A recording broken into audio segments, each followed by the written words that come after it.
A man in neon pants and a mullet haircut steps onto the most prestigious golf courses in America, a cigarette dangling from his lips, a Diet Coke in hand. The country club elite whisper behind their champagne flutes. They don't want him here. He doesn't belong. But John Daly doesn't care what they think. He never has. And that's exactly why they tried to bury him. What you're about to hear isn't in the official PGA highlight reels. It's not in the sanitized ESPN documentaries. These are the moments the golf establishment wanted erased from history. The meltdowns, the defiance, the raw, unfiltered chaos that made John Daly the most dangerous man in golf. Because while Tiger Woods was the face they wanted, John Daly was the truth they couldn't handle. And the truth? It's about to get uncomfortable. Before we dive into the chaos, hit that subscribe button. Because if you love stories about rebels who refuse to bow down to the system, you're in the right place. Now let's talk about what the PGA doesn't want you to know.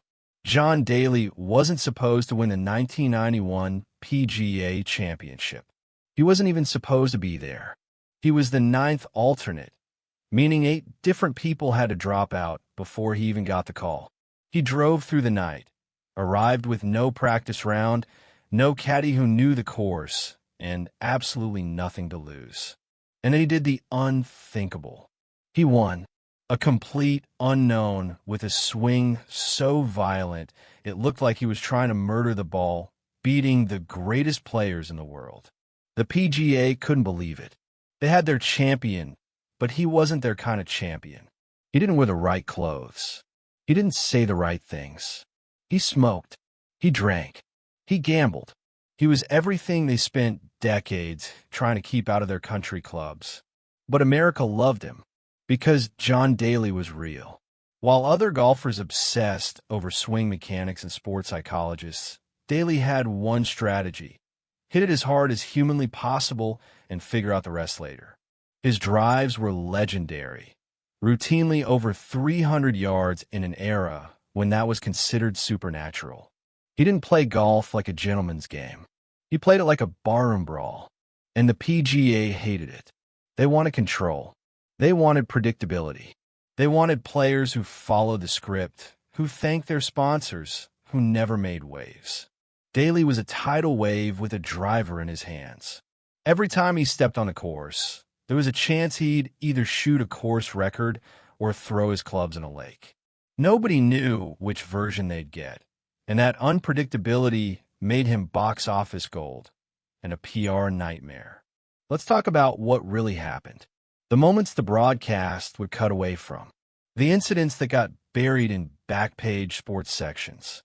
There was the time Daly hit a ball into the water on the same hole 6 consecutive times at the Bay Hill Invitational, racked up an 18 on a par 5, and didn't withdraw. He finished the hole out of spite. The commentators didn't know what to say. The PGA officials were mortified. But Daly? He just lit another cigarette and moved to the next tee. Then there was Pinehurst in 1999. After a bad shot, Daly snapped. He played the rest of the hole with one hand, hitting the ball like he was swatting flies, deliberately sabotaging his own round in front of thousands of spectators and national television. The PGA fined him. The media called him unstable. But fans started asking the question nobody in the establishment wanted to hear. What kind of pressure breaks a man like that? Here's where it gets dark, and here's where the PGA really wanted to turn away. Because John Daly's story isn't just about golf. It's about a man fighting battles nobody could see. The gambling addiction that cost him somewhere between $50 to $90 million. The alcohol dependency that led to multiple stints in rehab. The divorces, the weight struggles, the public breakdowns. The PGA had a choice: help him or hide him. And too often, they chose to hide him.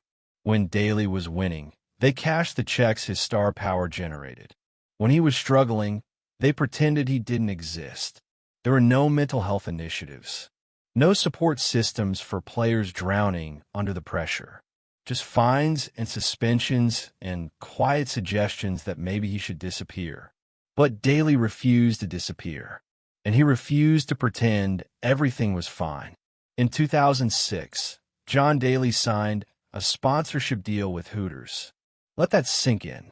While other golfers were sponsored by Rolex and Mercedes-Benz, Daly showed up to major championships with the Hooters owl on his bag.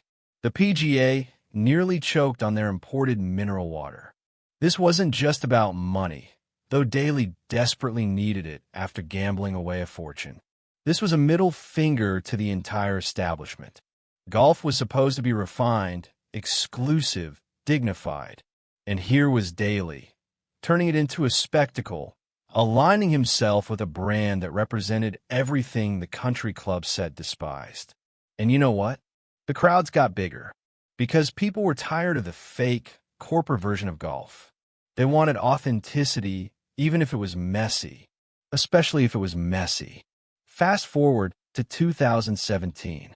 John Daly is 51 years old, overweight, chain-smoking, drinking Diet Coke by the gallon. Everything about him screams that his competitive days are over. And then he goes out and finishes tied for second at the Insperity Invitational on the Champions Tour. The establishment couldn't believe it. This man who supposedly had no discipline, no professionalism, no business still competing, was beating players half his age who did everything right. He wasn't using the latest equipment. He wasn't working with cutting-edge coaches. He was just John Daly, doing John Daly things, proving that talent doesn't expire just because you don't fit the mold. Here's what the PGA really tried to hide. John Daly exposed a lie at the heart of professional golf. The lie that says success comes from conformity, from following the rules, from being the right kind of person. Daly proved that you could be flawed, messy, controversial, and still be brilliant. And that scared them. Because if John Daly could succeed on his own terms, what did that say about all their rules?